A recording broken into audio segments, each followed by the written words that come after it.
Vamos en esta tarde a abarcar 3 temas, porque se habla mucho, ¿verdad?, que en el 2012 ya dimos una conferencia, se va a acabar el mundo, otros que en el 2015 han salido libros que en el 2008 también iba a pasar algo tremendo, y en medio de toda esta confusión vamos a ver lo que la Biblia nos enseña de cuándo comenzó la era presente, bíblicamente, que estamos viviendo, que se llama la época de la iglesia, cuándo va a terminar la época de la iglesia, cuándo va a ser el final del sistema mundial, o sea, de los gobiernos civiles, y cuándo va a ser el final de nuestro planeta natural. Vamos a comenzar con el fin de la era presente. La Biblia nos enseña que la raza humana entró en una nueva dimensión el día de Pentecostés, 30 años después de Jesucristo, aproximadamente. El Espíritu Santo en el Antiguo Testamento no había trabajado, operado, actuado como comenzó a trabajar después de que Cristo resucitó, porque el Espíritu Santo bajó gracias a que Cristo ascendió y Cristo pidió al Padre que nos mandara al Espíritu Santo. Así que la venida del Espíritu Santo a nosotros es la respuesta de una oración que Cristo hizo. Entonces, en Pentecostés el Espíritu Santo cayó sobre las personas creyentes para entrar a vivir dentro de ellas siempre hasta la resurrección de nuestros cuerpos. O sea, el Espíritu Santo no se te va a salir jamás si eres cristiano. Le puedes causar dolor, le puedes causar tristeza y lo puedes apagar. O sea, puedes reducir su influencia que Él tiene dentro de ti con tu vida de pecado, o de amargura, o de falta de perdón. Pero Él no se puede salir de nosotros, de acuerdo a Efesios 1, 13 y 14. Estamos sellados hasta el día del rescate o de la redención de nuestros cuerpos. En el Antiguo Testamento el Espíritu Santo venía sobre Sansón, y cuando sentía el Espíritu Santo Sansón se podía enfrentar a 1000 filisteos, a un león le podía abrir las mandíbulas como si fuera un cabrito, y era dotado de una fuerza sobrenatural. El Espíritu Santo se iba, Sansón no podía ni ganarle vencidas a nadie. Cuando venía sobre el Espíritu Santo sobre David, comenzaba David a escribir el Salmo 22. Dios mío, ¿por qué me han desamparado? Sobre mi ropa echaron suertes, mi corazón ha sido deshecho como la cera. David comienza a escribir los salmos proféticamente sin que él supiera que estaba escribiendo algo que vendría 1000 años después, siendo inspirado por el Espíritu Santo. Cuando los profetas escribían inspirados por el Espíritu Santo, y el Espíritu Santo se iba de ellos y bajaba, subía y bajaba, no estaba permanentemente en la tierra. En Pentecostés el Espíritu Santo cayó sobre los creyentes, y desde ese día hasta nuestros días el Espíritu Santo mora dentro de cada creyente y se le llama la unción. No hay tal cosa como una unción de prosperidad, o como dicen en muchos lugares, voy a ir con un hermano para que me dé una doble unción. Eso lo ves en la Biblia del Mormón, eso lo encuentras en la revista Duda, o tal vez en el Evangelio de Juan Diego. ¿Dónde está en la Biblia una doble unción? Cuando somos ungidos una sola vez. Dice Romanos 8, y el que no tiene el Espíritu de Cristo no es de Él. Entonces, esa unción dentro de mí, que es la presencia de Dios en el Espíritu Santo, la tengo que mantener yo para que pueda yo cada vez rendirme más a Él, y mientras más santidad pueda yo alcanzar, más poder tengo en mi vida cristiana. La santidad no es automática. Abraham, recíbalo, pum, pum, pum, pum, pum. Y todos pasan y otros comienzan a hacerse así y otros. Y comienza la iglesia a convertirse, ¿verdad?, ya no en un lugar verdaderamente santo, sino en un lugar de desorden, en un lugar donde la gente, bien lo decía Hitler, estoy convencido que a la gente hay que manejarla por las emociones y nunca por la razón. Esas fueron palabras de Adolfo Hitler. Hitler estaba convencido que cuando ponían a miles de personas en un estadio y todas creían lo mismo, las personas que no creían eran absorbidas por las emociones de los que estaban junto con ellos. Velo en los grupos de rock. Ve un conjunto de rock de los Rolling Stones o de Michael Jackson. ¡Ah! Y si tú no eres fan de Michael Jackson o de ellos, ¿verdad? Te contagia y te absorbe y te jala la misma corriente que está gobernando a todos los que están ahí. No usan la razón, chillándole. Si pudiera Ricky Martin aventarse, lo encuerarían ahí, ¿verdad? O a los cantantes de rock, porque se vuelven locas las mujeres, y hay hombres que también lo hacen, porque ya no hay razón, ya no piensan, sus emociones los controlan totalmente, porque Hitler tenía razón, el hombre es manejado por las emociones y no por la razón. Por eso triunfaron sus conferencias de él, porque metía en una ola de emocionalismo a la gente, que la gente acababa rindiéndose y creyendo que el Tercer Reich conquistaría el mundo entero. Entonces, esto es lo que está pasando en muchas iglesias cristianas, porque el diablo lo sabe. Entonces, cuando caemos en el emocionalismo, las emociones no son malas, no me malentiendan, pero cuando caemos en un emocionalismo antibíblico, es cuando comenzamos a equivocarnos del camino, porque esto no es de Dios. Entonces, esta unción, ¿verdad?, que es el Espíritu Santo, comenzó en el día de Pentecostés. Vayamos a Hechos capítulo 2 y veamos que de acuerdo al apóstol Pedro, los últimos días que tanto se habla, comenzaron desde Pentecostés hasta nuestros días. Repito, los últimos días, la última economía de Dios, la última dispensación de Dios para el mundo ha sido desde hace 2000 años a nuestros días. Estamos viviendo los últimos días. Dice Hechos capítulo 2, versículo 14. Entonces Pedro poniéndose en pie, alzó la voz y les dijo: los que habitáis en Jerusalén, esto sea notorio y oigan mis palabras. Versículo 17. Y en los últimos días, en los postreros días, dice Dios, derramaré mi espíritu sobre toda carne. Vuestros hijos y vuestras hijas profetizarán, vuestros jóvenes verán visiones, vuestros ancianos soñarán sueños. Sobre mis siervos y mis siervas derramaré mi espíritu y profetizarán. Eso significa que ahora el Espíritu Santo vendría no solamente sobre los judíos, sino también sobre los gentiles. Eso significa sobre toda carne. Ya no había judío, ni griego, ni gentil para Dios. Todo mundo que creyera en el nombre de Jesús era fundido, era amalgamado, identificado con el cuerpo de Jesucristo. Si tú tienes al Espíritu Santo, no me importa que te llames bautista o presbiteriano o nazareno o que vengas de Villanueva para el Mundo o de Amistad Cristiana o de Calacuaya, tú eres mi hermano si tú tienes al Espíritu Santo. Los títulos de las iglesias nosotros se los hemos puesto, pero lo que nos hace cristianos es el Espíritu Santo. Muy bien. Dice también la Biblia que no solamente en ese día se convirtieron 3000 almas, sino que todos fueron llenos del Espíritu Santo. En Hebreos capítulo 1, versículo 2, se repite la misma verdad. En los postreros días, o sea, en los últimos días, Dios nos ha hablado por el Hijo. De Pentecostés hasta nuestros días, la última palabra de Dios para nosotros es Jesucristo. Antes de Jesucristo, Dios, dice el versículo 1, habiendo hablado muchas veces por sueños, por visiones, por apariciones, otros oyeron la voz audible de Dios. Así habló Dios en el Antiguo Testamento. De Pentecostés a nuestros días, Cristo ha traído la última palabra a nosotros. La revelación de Dios, síganme con mucho cuidado, la revelación de Dios ya está completa. Esto se llama la Biblia. La Biblia es la revelación de Dios.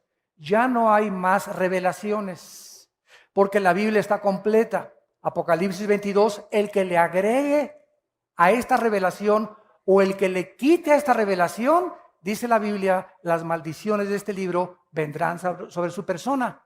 Ahora nosotros no tenemos revelaciones, tenemos iluminación. Ahora necesitamos ser iluminados para poder entender lo que ya está revelado. Ten cuidado cuando alguien diga, tengo una nueva revelación. O el Espíritu Santo me reveló. Tal vez muchos por ignorancia. La palabra es me iluminó. La revelación ya está completa. Ya no hay más revelaciones de Dios. Ya está, lo que Dios tenía que decirnos está en este libro. Ya no hay nada más que Dios nos tenga que decir más que lo que está en este libro. Y el que quiera oír a Dios fuera de la Biblia va a ser engañado. Por eso oyen que profecías, que visiones, que sueños, etcétera, etcétera. Si algo tú oyes fuera de Dios que no está de acuerdo con la palabra de Dios, no es de Dios. La Biblia es la balanza. La Biblia es el termómetro. La Biblia es el barómetro. La Biblia es todo lo que pesa y lo que puede decirnos qué es la verdad. A la ley y al testimonio. Si no está aquí, no les ha amanecido. Este Espíritu Santo entonces cae en los últimos días y dice en Hebreos, igual que en los postreros tiempos, Cristo habló a nosotros y nos ha hablado a través de su palabra. Y finalmente, en Primera de Pedro, capítulo 1, versículo 5, el apóstol Pedro nos dice la misma verdad. Primera de Pedro 1:5. Somos guardados por el poder de Dios para alcanzar la salvación que está preparada para ser manifestada en el tiempo postrero, en lo cual nos alegramos ahora con diversas pruebas, para que, probada nuestra fe, mucho más preciosa que el oro, sea hallada en alabanza, gloria y honra cuando sea manifestado Jesucristo. Versículo 20. Ya destinado desde antes de la fundación del mundo, pero manifestado en los últimos días. Concluimos pues que los últimos días son desde la venida del Espíritu Santo hasta que Cristo regrese. Estamos viviendo en los últimos días que han durado 2000 años. Antes de la muerte de Cristo, vivimos los tiempos de la ley. La ley fue dada por Moisés. Ahora es el tiempo de los gentiles o el tiempo de la gracia de Dios. En el año 586 antes de Cristo, Nabucodonosor llegó a Babilonia y conquistó a los judíos por primera vez en la historia y se los llevó a Babilonia. Y desde ese año hasta nuestros días se llama el tiempo de los gentiles, que está atravesando el tiempo de nosotros, los últimos tiempos, porque hasta que Cristo regrese, los judíos no van a tener gobierno, no van a tener adoración, no van a reconocer al Mesías. Cristo le llamó en Lucas 21:24 el tiempo de los gentiles. Y nuestra época va a terminar ¿cuándo? ¿Cuándo se acaba la iglesia? Cuando seamos arrebatados.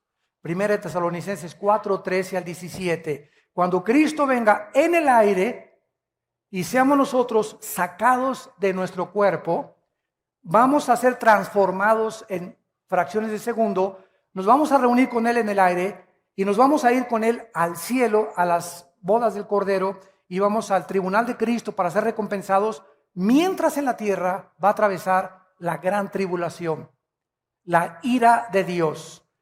Hasta que la iglesia esté en el mundo, el Espíritu Santo operará como está operando ahorita. Cuando la iglesia sea sacada del mundo, el Espíritu Santo claro que va a seguir en el mundo porque Él es omnipresente, pero va a actuar solamente sobre 144,000 judíos que van a ganar a otras personas también para Cristo o para el Evangelio de Dios, y los que se conviertan en la tribulación van a ser guiados también por el Espíritu de Dios. Pero la iglesia desaparece totalmente en el tiempo de la gran tribulación. Cuando termina la gran tribulación, terminan los sistemas mundiales. Todas las sociedades del mundo, desde Adán hasta nuestros días, han intentado, operado, experimentado con diversos gobiernos. Llámese nacionalsocialismo de los nazis, comunismo, socialismo, democracia, etcétera, etcétera. Los seres humanos han intentado gobernar a los seres humanos. Y todos los sistemas humanos han sido caracterizados por la injusticia, la ambición, la avaricia, las guerras y la violencia. Todos han sido corrompidos y todos han tratado de explotar a los demás. Si tú criticas a tu gobierno, que tu gobierno te explota, ustedes que lo ven por la televisión, no te critiques a tu gobierno porque tú explotas a tu esposa. Si tú a tu esposa no le das un día de descanso y no la tratas como una reina, la estás explotando. Si a tu esposa la usas solamente para tener relaciones sexuales, la estás explotando porque es un objeto para ti, para poder satisfacerte y para que te haga los chilaquiles y los huevos con chorizo en la mañana. Si tú estás a tus hijos, no los recompensas y no los ayudas, lo estás explotando. Si tú tienes un negocio y a tus empleados no les das el salario que dice la ley y trabajan 10 horas sin que les pagues tiempo extra, los estás explotando. Esta es la naturaleza humana. Buscamos siempre a los demás para poder enriquecernos nosotros. Y cuando eso sucede es cuando se corrompe la sociedad. Cuando comenzamos a echar a perder absolutamente todo. Dice en Santiago capítulo 4, versículo 1 y 2. Santiago capítulo 4, versículo 1 y 2. Esta verdad.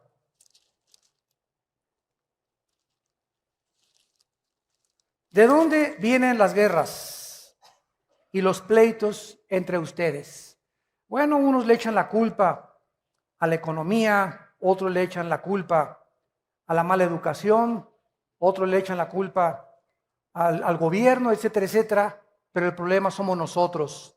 ¿De dónde vienen las guerras y los pleitos en los matrimonios? Padres contra hijos, hijos contra padres, protestantes contra católicos, católicos contra protestantes, árabes contra judíos, judíos contra árabes, negros contra blancos, blancos contra negros, etcétera, etcétera. ¿De dónde viene siempre el mundo? Los conflictos, que dice la Biblia, de nuestras pasiones. Dentro de nosotros hay una fuerza de maldad que trata de poder buscar mi bien, mi felicidad, mis intereses, mis propiedades. Y no me importa si piso a Jorge, si piso a Carlos, si piso a mi esposa, si piso al que sea. No me importa si piso a 40 millones de personas, como lo hizo Hitler y José Stalin y Mao Zedong y los grandes dictadores. No me importa cuántas personas me llevo de por medio, si al final yo me corono. Y si llego a la cima y si alcanzo lo que mi alma desea. Pero a la gente la voy a usar. ¿Por qué? Porque dentro de nosotros existe esa tendencia de poder vivir para nosotros mismos. Viene Cristo al mundo y nos revela y nos dice: el problema está dentro de ustedes, seres humanos, y se llama ego. Y si no haces morir dentro de ti el ego y no cargas tu cruz y me sigues, no puedes decirte cristiano.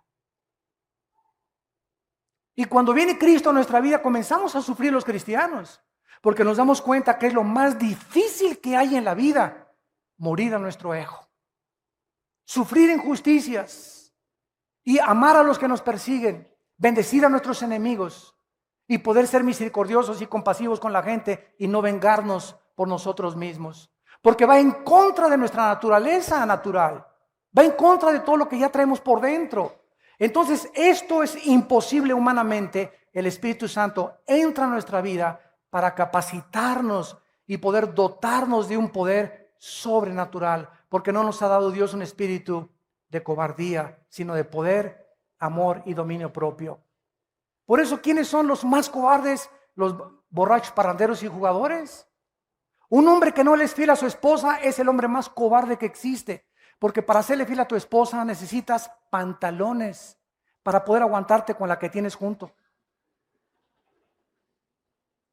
Se necesitan pantalones y bien expuestos. ¿Por qué? Porque cuesta trabajo comenzar a dominar las pasiones. Y eso solamente los valientes arrebatan las cosas para el reino de Dios.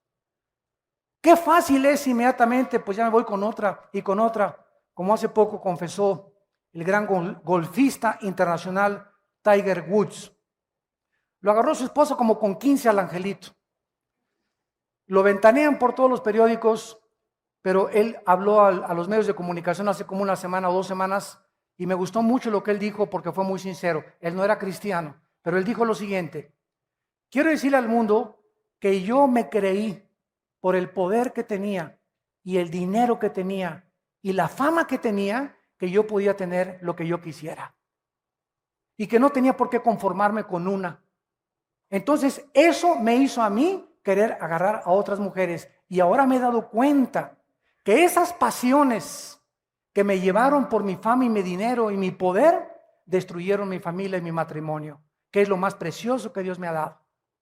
El muchacho se metió no sé con quién, ¿verdad? Dicen unos que ya se hizo cristiano, otros que no, yo no sé, ¿verdad? La verdad, pues la cuestión es que regresó con su esposa, está volviendo otra vez a los campos de golf y está volviendo otra vez quebrantado y entristecido por haber ofendido a Dios.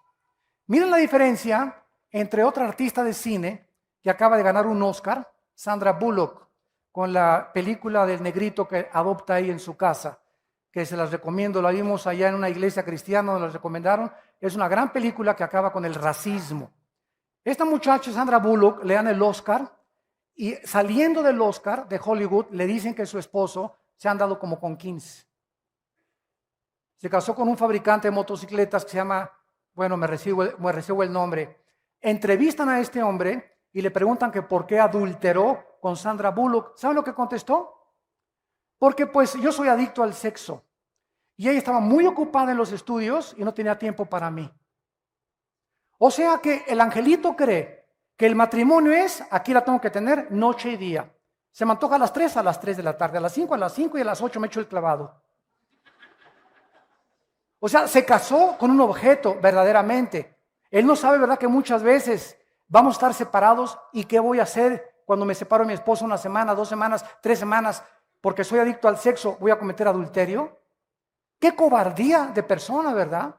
La pobre muchacha, esta artista de cine, la tuvieron que internar a un hospital psiquiátrico casi 1 semana, que le dio el patatús de saber nada más que ganó el Oscar y perdió su familia. Pero así es el mundo que estamos nosotros viviendo todos los días. Y otros artistas ya se han descarado completamente, están diciendo, ¿verdad? Yo soy homosexual, ¿y quién? ¿Y qué? ¿Verdad? Diciéndole al mundo, ¿verdad? Quiero decirles, ¿verdad?, que esto es natural, esto es normal, y todos como es, representa un ícono de todo lo que es la fama y el poder, todos, ¿verdad?, los que lo siguen, pues si él es, entonces no tengo por qué avergonzarme yo también. Y el problema está que el diablo quiere que lo acabemos aceptando como normal. Que la sociedad, al ver, pues ese artista y ese desfile y esta persona y este comentarista y este político, y comenzamos a vernos rodeados de gente rara, la gente lo acepte como normal. Y crean que es normal ya también los matrimonios gays, cuando a los ojos de Dios es una abominación y los homosexuales no heredarán el reino de Dios. Dios ama a los homosexuales que me están oyendo y a las lesbianas las ama Dios. Pero Dios te dice que te arrepientas porque es antinatural. Para que tú puedas vivir una vida natural, tienes que vivir de acuerdo a las leyes de Dios. Pero el mundo lo está aceptando como normal.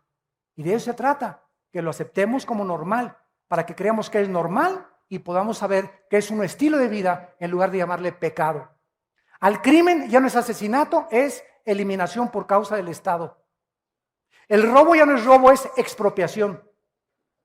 Y comenzamos a cambiarle el nombre y barnizar el pecado con más bonito, con otro vestido, para que lo podamos aceptar. Es el engaño hacia donde el mundo se está dirigiendo. Dice aquí en Santiago 4 que las pasiones combaten dentro de nosotros, codician y no tienen, matan y arden de envidia, no pueden alcanzar, combaten y luchan, pero no tienen lo que desean porque no piden, y cuando piden no reciben porque piden mal para gastar en vuestros deleites. Yo regularmente cuando tengo tiempo, casi siempre acabando el servicio me voy al aeropuerto. Discúlpenme muchas veces que no tengo tiempo para ministrar. En el primer servicio sí ministro a mucha gente, pero mucha gente que viene conmigo a saludarme, a ministrarme, llegan y me dicen, hermano, ¿me echa la bendición? ¿Cuántos años tienes, hermana, en Cristo? Pues ya tengo como 15 años. ¿Cómo que écheme la bendición? ¿No quiere que también le eche agua bendita, le digo? O hermano, fíjese que con un rollo le digo, hermano, ahorita estoy saludando a la gente. Si quiere usted consejería, no se la puedo dar en 1 minuto.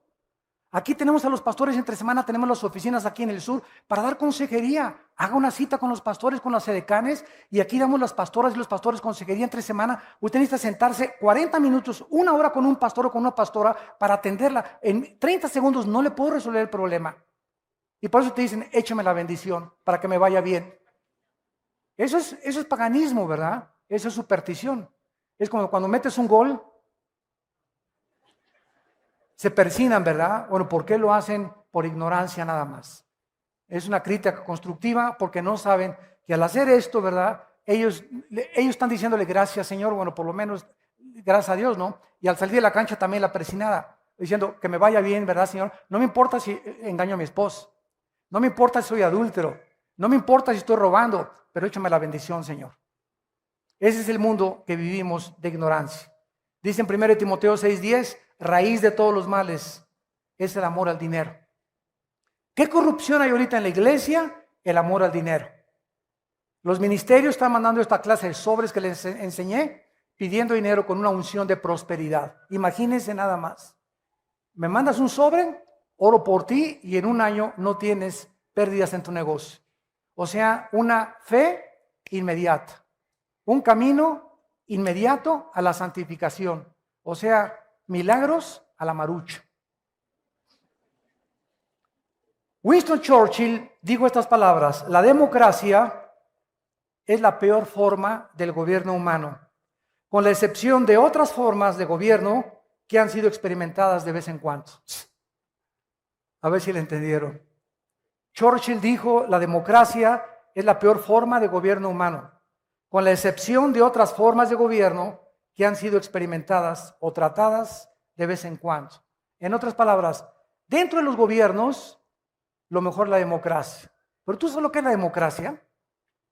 Que se está tratando de imponer en el mundo entero porque es la única forma de gobierno que evita dictaduras.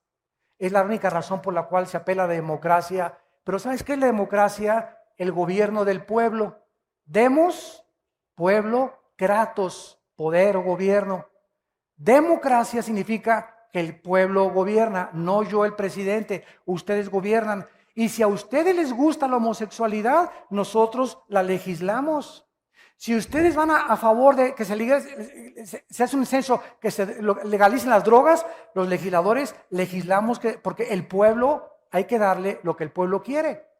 ¿Ustedes creen que eso es gobierno? Imagínense en las iglesias, que haya democracia en las iglesias. Pues votamos que ese pastor no nos gusta. Sáquenlo. O nos aburre. O que hay iglesias, yo conozco, que votan para ver qué pastor ponen. Se llaman nicolaitas. Iglesias gobernadas por el pueblo y no por un grupo de líderes. Y en la iglesia no hay democracia, hay teocracia. Es el gobierno de Dios. Las iglesias donde 2 o 3 familias, porque pusieron el techo, y la familia Pérez puso la pintura, y la familia Díaz le regaló al pastor el terreno, entonces ahí se sienta la familia Díaz, y el pastor habla contra el adulterio. A ver, venga para acá, don Filemón. A mí no me gusta hoy que predicó, ¿verdad? Bájale 3 rayitas, ¿eh? Acuérdense que yo le di el terreno, ¿verdad? Créanmelo, que está pasando en muchas iglesias, donde familias gobiernan al pastor por los diezmos. Y cuando un pastor, por miedo a correr a don Pancho Pistolas, por adúltero y por todo lo que está haciendo, porque se van los diezmos, porque él es el que más dinero tiene, y el pastor comienza a dudar de sacarlo de la iglesia, hasta que no se arrepienta por medio de los diezmos, el pastor ha prostituido su ministerio. Inmediatamente el Espíritu Santo entre ese pastor se oprime, se comienza a apagar, porque ese pastor está considerando la opinión de los demás y los beneficios externos que lo que dice la palabra de Dios. Si nosotros fuéramos guiados por la opinión de la gente, seríamos entonces manipulados por la gente y no por el Espíritu Santo. Yo les digo a mis pastores, cuando tomemos una decisión, ustedes saben que aquí de esta iglesia corrimos a un pastor por adúltero. 1 año y medio con prostitutas. 1 año y medio con prostitutas. Y cuando lo supe, ¿verdad? les diga a los pastores, las normas de los líderes son muy grandes y hay que sacarlo de en medio hasta que se arrepienta. Y creo que hasta este momento no se ha arrepentido porque después nos vino a demandar a nosotros. Para que ahora lo que él gastó con las prostitutas, nosotros lo paguemos. Sus tarjetas de crédito y todas las deudas que él tiene y a la ruina donde llevó a su familia, quiere que nosotros lo paguemos ahora. Pero cuando nosotros no hacemos eso, a nosotros Dios nos juzga. Pero hay mucha gente, falta misericordia. No, hay misericordia. Nosotros le dijimos a este hombre, si tú en un año te rehabilitas, vamos a ayudar a tu esposa y a tus hijos, pero si tú te levantas, te reinstalamos el ministerio. Pero demuestra que estás arrepentido. A los 5 días que lo exhortamos, nos fue a demandar. A mí me demandó penalmente, como una venganza personal. O sea, lo creemos sinceramente que ni siquiera tenga a Cristo en su corazón. Miles de pastores que están infiltrados, no solamente con nosotros, en otras iglesias. Y tenemos que ser honestos con ustedes. No permitimos nosotros en nuestro liderazgo la falta de santidad.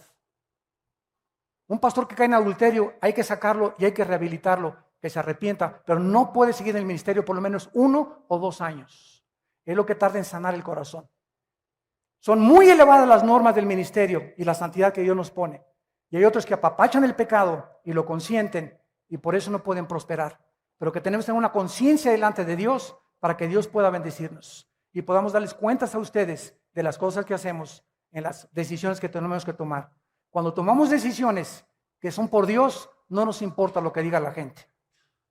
Mientras sepamos que es Dios y la Biblia la que nos apoyan, no tengamos los líderes temor de las opiniones de la gente, porque siempre habrá gente que hable mal de nosotros, que nos juzgue, que nos malinterprete, que nos critique, pero nosotros sabemos que este libro es nuestra guía y tenemos la conciencia limpia delante de Dios.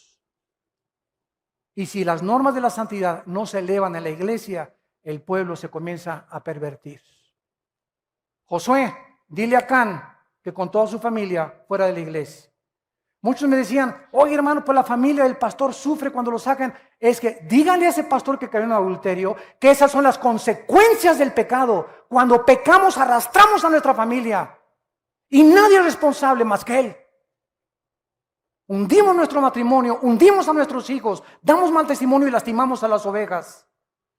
Es muy alto el dolor y el daño que hacemos los líderes cuando un líder cae. Muy grande el dolor. Cuando hay un padre de familia, lastima a su familia. Cuando cae un pastor, lastima a 500 familias. Por eso Dios nos pide a nosotros 100 veces más que a cualquiera de ustedes. Santiago capítulo 3, versículo 1. No os hagáis muchos de ustedes líderes para que no sufran mayor condenación. ¿Ahora quiere seguir siendo pastor? Y finalmente, el final del mundo actual natural. Muchos cristianos creen que al fin del reino milenial, el cosmos será consumido por el fuego y dejará de existir. Quiero decirles algo. La Biblia enseña que cuando venga Cristo, nos va a sacar, va a venir la tribulación y Cristo va a regresar al final de la tribulación a inaugurar 1000 años. La ecología de la tierra va a ser cambiada, las flores ya no van a tener espinas, va a haber partos. Isaías 65 dice que va a haber reproducción sexual en el milenio, así que si no te has casado, espérate. Todavía hay tiempo. En el milenio vamos a cosechar, vamos a regresar a la agricultura, ya no va a haber cemento en las calles, no va a haber edificios, todo va a ser cabañas, todo va a florecer, vamos a comer uvas, plantas como Adán y Eva en el huerto del Edén, va a ser un Edén en la tierra, pero al mismo tiempo va a seguir habitando la muerte en medio de nosotros, porque el pecador de 100 años será maldito. Cuando acabe el milenio, entonces el diablo es soltado, Apocalipsis 20, y viene a engañar al mundo entero otra vez para la última guerra mundial, para levantar a todos y asaltar Jerusalén, donde está Jesucristo gobernando con el rey David. Cuando Satanás sea derrotado al final del milenio, entonces Dios va a hacer cielos y tierra nueva. Y entonces dice Apocalipsis 22, y ya no habrá maldición, porque el último enemigo que será vencido será la muerte. Pero todavía en el milenio va a haber rebeldes. Por eso dice la Biblia que va a regir con vara de hierro Cristo. ¿Por qué? Porque necesita tener la vara de hierro, porque todavía va a haber rebelión dentro de muchas personas que pasaron al milenio sin cuerpos glorificados. Nosotros cuando regresemos al milenio a vivir con cuerpos glorificados que ya habíamos sido sacados antes de la tierra, vamos a vivir con Cristo, pero vamos a ir a las naciones a traerlas a Jerusalén a que conozcan al Hijo de Dios. Y finalmente, en 2 de Pedro capítulo 3, que fue nuestro texto original, terminamos con esta observación importante y profunda de la palabra de Dios. Dice el versículo 9 que el Señor no retarda su promesa, o sea, señores ateos. Como siempre que me enfrento con ateos me preguntan lo mismo. ¿Dios es todopoderoso? Sí. Entonces, ¿por qué no acaba con el diablo?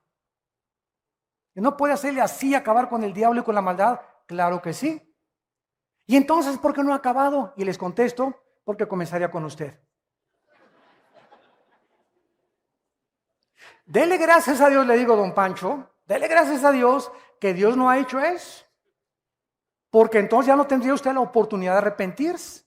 Y es lo que Pedro quiere decir, el Señor no retarda su promesa, según algunos la tienen por tardanza. El hecho que Dios no haya terminado con la maldad, no significa que no va a terminar con ella algún día.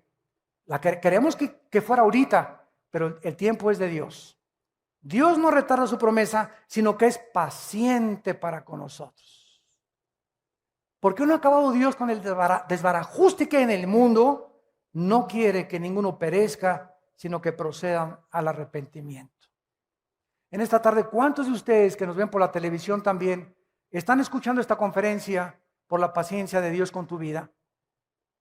A lo mejor tu abuelita ya te había hablado de Cristo, a lo mejor eres una persona que vienes 10 años a la iglesia y eres de las que sigues diciendo, écheme la bendición, pastor. Han estado 20 años en la iglesia y todos les ha entrado por acá y les ha salido por allá. No han aprendido nada. Siguen igual, no han cambiado sus vidas. No hay amor, paz, felicidad, benignidad, paciencia en sus vidas. Sus caracteres no son los de Cristo. No son mansos ni humildes de corazón. Siguen de rebeldes y siguen criticando y siguen hablando. Y ya tienen 10, 15 años en las iglesias. ¿Por qué? Porque la paciencia de Dios se va a acabar. Y es importante que cuando oigas su voz no te endurezcas. Y dice así, pero el día del Señor vendrá, eso no tengamos duda, como ladrón en la noche. Cuando menos lo esperes, viene el Señor y si no la muerte. ¿Se acuerdan lo que les conté de las Torres Gemelas? Ese día, 11 de septiembre 2001, se levantó George Smith, se puso su traje, 32 años de edad, otros 35 años de edad, su corbata, desayunó huevitos con tocino. Mi amor, nos vemos a la 1. Niños, paso por ustedes a la escuela. 3,500, 4,000 personas que trabajaban en las Torres Gemelas, nunca supieron que esa mañana era el último día que le daban un beso a su esposa y a sus hijos. ¿Lo sabes tú mañana? ¿Creen ustedes todos que tenemos toda la vida para hacer lo que querramos?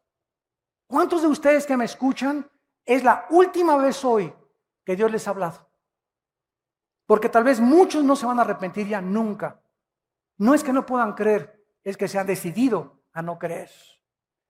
¿Cuántos en el avión que iba el presidente de Polonia? 90 políticos en un avión del gobierno, supervisado por los mejores médicos, mecánicos europeos. Se va a tierra con 90 pasajeros políticos, incluyendo al presidente de Polonia. ¿Cuántas personas que quizás están en sus hogares de repente están en el aeropuerto de Londres ahorita? Tienen una semana que no hay aviones, no hay transportación en Europa a ningún lado. ¿Se imaginan lo que está en un aeropuerto una semana sin dinero? Durmiendo en el suelo con la maleta como cojín. Y tú que tienes tu cama king size todos los días y tu queen size. ¿Cuándo nos podemos imaginar que nuestra situación puede cambiar así? De la noche a la mañana, Dios te puede llevar de la prosperidad a la miseria. En cualquier momento Dios te quita la salud.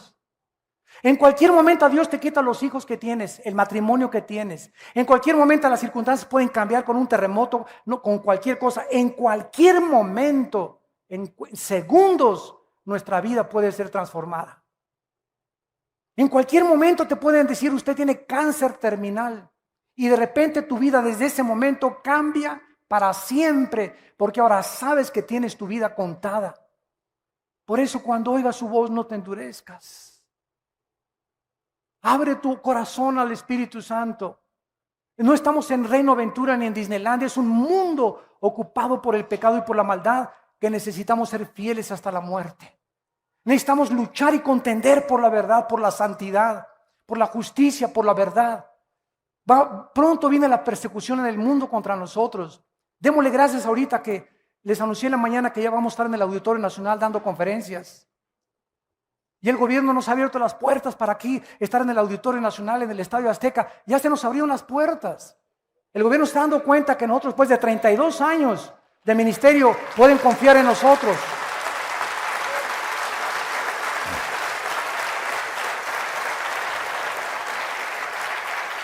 En este México que tenemos ahorita tan violento, donde abunda el pecado, sobreabunda la gracia. Mientras más maldad vemos alrededor, Dios nos da más gracia para poder resistir.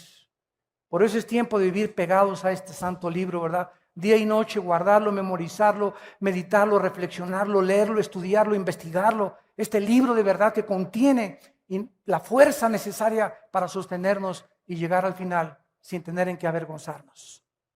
Dice 2 de Pedro, el Señor no retarda su promesa, ha sido paciente contigo, conmigo y con todos los seres humanos. Pero ya viene el día como ladrón. Cuando menos lo pensemos, el Señor viene y el mundo será hundido. Si ahorita crees que está sufriendo el mundo, no te imaginas en la gran tribulación. Puesto que todas estas cosas han de ser deshechas, considerando que si no viene Cristo mañana, tú puedes morir mañana, o yo puedo morir mañana, o tú la semana que entra, considerando que tenemos todos que morir, ¿cómo no debemos andar en santa y piadosa manera de vivir?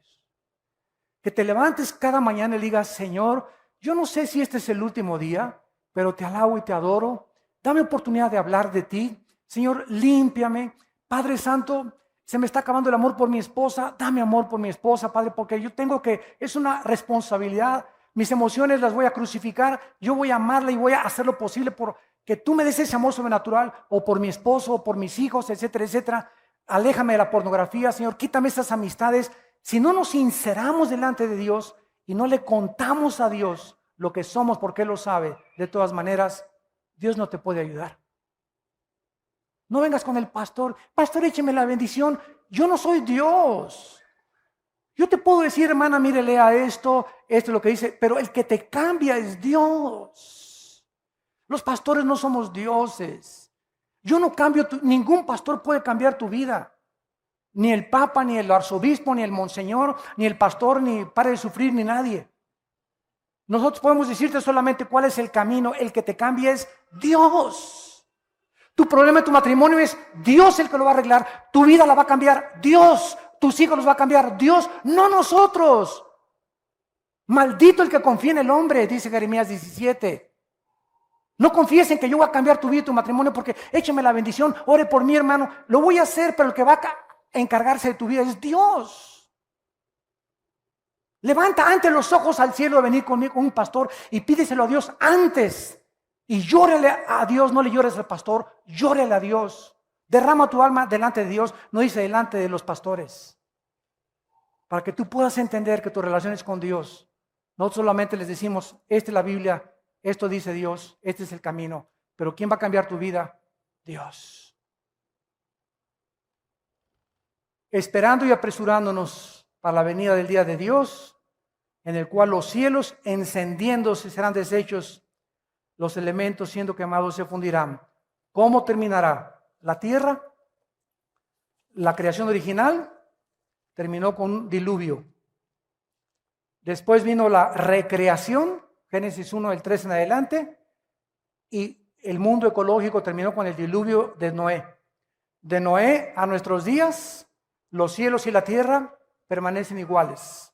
La edad del hombre ha disminuido porque la capa de atmósfera que rodeaba la tierra como un invernadero, cuando vino el diluvio, se terminó el efecto invernadero y ahora vivimos 70, 80, 90 años, los más robustos. Pero cuando Cristo regrese, todo esto que vemos va a ser terminado y mientras Él viene, nosotros debemos de vivir una vida de santidad. Porque sin santidad nadie verá a Dios. ¿Estás tú preparado para encontrarte con Dios hoy en la noche? ¿Dentro de una hora? ¿Mañana? ¿La semana que entra, que venga por ti tal vez a través de la muerte? ¿De una embolia, un ataque al corazón? ¿Una bala perdida? Niños que están siendo muertos de 4, 5, 6 años de edad, de 12 años de edad. En Acapulco acaban de matar a un niño chiquito. Fuego cruzado, entre guerra de maleantes. ¿Quién tiene la vida segura? Nadie. Porque estás joven no significa que vas a ir siempre. Y porque estás viejo no significa que no tienes tiempo de arrepentirte. Vengan a la cruz hoy. Arrepiéntanse de sus pecados. Tomen en serio a Dios. Vivan para Él con todo su corazón. Y dedícale la corta vida que tienes a aquel que dio su vida por ti en una cruz. Oremos. Gracias, Señor, por tu palabra. Gracias, Señor, porque estamos viviendo los últimos días desde que tú viniste al mundo y estos últimos días están por terminarse.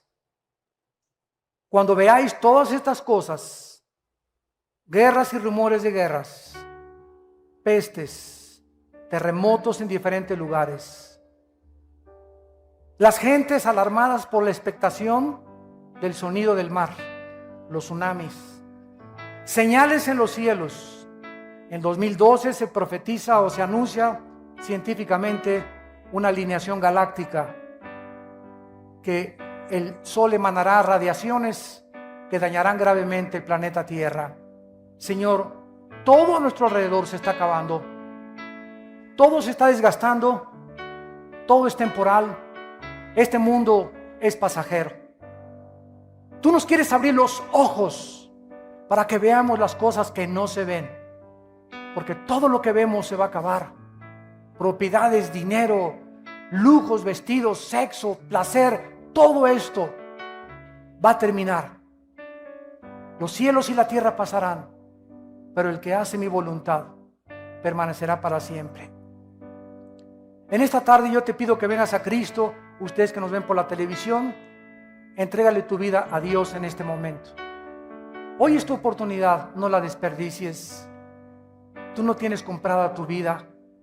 Dios te ha dado la capacidad de pensar y de entender que esta vida no lo es todo y que solo en Él vas a encontrar esa paz que estás buscando en otras cosas que no son Él. ¿Qué tengo que hacer para recibir a Cristo? Dile estas palabras ahí desde tu lugar. Señor, te pido perdón por mis pecados, porque he comprendido que la paga del pecado es la muerte. Te pido perdón, Señor, porque he entendido que me has llamado a la santidad y que tú no toleras el pecado. El pecado tiene que ser echado fuera para que yo pueda disfrutar de tus bendiciones. Gracias porque en la cruz Cristo tomó mis pecados sobre su vida, sobre su cuerpo, y a los 3 días se levantó de los muertos para prometerme que va a hacer lo mismo con mi vida. Señor Jesucristo, creo que tú eres el Hijo de Dios, el Salvador, el Mesías prometido. Te invito a mi corazón como mi Señor y mi Salvador. Te pido que me des el poder de vivir para ti, en el nombre de Jesús. Amén.